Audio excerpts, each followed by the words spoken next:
দেশের ফুটবলে চলছে বিদেশি বংশোদ্ভূতদের আগমনের হিড়িক। তাতে কি দেশীয় খেলোয়াড়দের প্রতি আগ্রহটা অনেকাংশেই কমে আসছে? ক্রীড়া সংশ্লিষ্টরা বলছেন, অনেক লোকাল ফুটবলাররা নিজেদের দায়িত্ব পারফরমেন্স ঠিকঠাক পালন করতে পারছেন না, তাই বাফুফে প্লেয়ার হান্ট অনেক ইভেন্ট করতে বাধ্য হচ্ছে। আর এটা ওইটা না, কাপড় ধোয়ার একটাই সলিউশন, চাকা অনেক ওয়ান।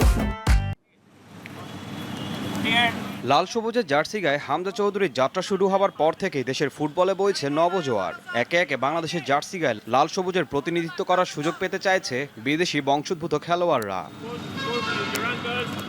এরই মধ্যে অনূর্ধ্ব ১৯ দিয়ে জাতীয় দলের জার্সি গায়ে অভিষেক হয়েছে অনেকে ট্রায়াল দিতে আসলেও আশাহত হয়ে ফিরে গেছেন। আরেকদিকে হামজার সাথে আগামী ১০ জুন অভিষেক হতে যাচ্ছে নেদারল্যান্ডসের সমিত সোমের। দীর্ঘমেয়াদী সুফলের জন্য সবার আগে নজর দিতে হবে বয়সভিত্তিক দলে। ক্লাব কিংবা একাডেমির সমন্বয়ে দেশীয় ফুটবলারদের নিয়ে পাইপলাইন সমৃদ্ধ করা সম্ভব। খেলা চালু করার যে সুযোগ, আন্ডার 15 হয়েছে, আগে ন্যাশনাল চ্যাম্পিয়নশিপ ছিল অনূর্ধ্ব 14, 16, 18, 20, 22 এবং জাতীয় চ্যাম্পিয়নশিপ। এগুলো কবে হবে আমি জানি না। কর্মকর্তারা ম্যাক্সিমাম যা দেখি আছে, দু একজনের খুব আগ্রহ আছে, কিন্তু ম্যাক্সিমাম আসলে ওই প্রেসিডেন্ট আসলে তারা সবাই দল বেঁধে আসেন, তারপরে প্রেসিডেন্ট চলে গেলে তারা শুধু শোয়াপে ব্যস্ত থাকেন। ভিন্ন সুরে কথা বললেন বাফুফের মার্কেটিং কমিটির চেয়ারম্যান।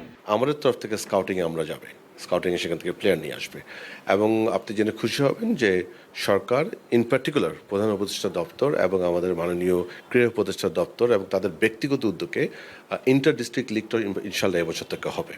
সো সেখান থেকেও কিন্তু আমরা একটা অনেক বড় পুল অফ প্লেয়ার্স পাবো। সো আমরা যেটা বললাম যে আমাদের জাতীয় লেভেলে যে স্কাউটিংটা, সেটা কিন্তু গ্রাসরুট লেভেল থেকে আমরা সবসময় করে আসছি। আপাতত দৃষ্টিতে কোন দিকে যাচ্ছে বাংলাদেশের ফুটবল ভবিষ্যৎ তার সময় বলে দেবে। তবে দেশের উজ্জ্বল ভবিষ্যতের জন্য পাইপলাইনকে সমৃদ্ধ করতে হলে লোক দেখানো কাজ না করে নিখুঁত পরিকল্পনার সঠিক বাস্তবায়নই ফুটবলার এবং ফুটবলের উন্নয়নে রাখবে অপরিসীম ভূমিকা। ঈশান হাসান, দীপ্ত স্পোর্টস,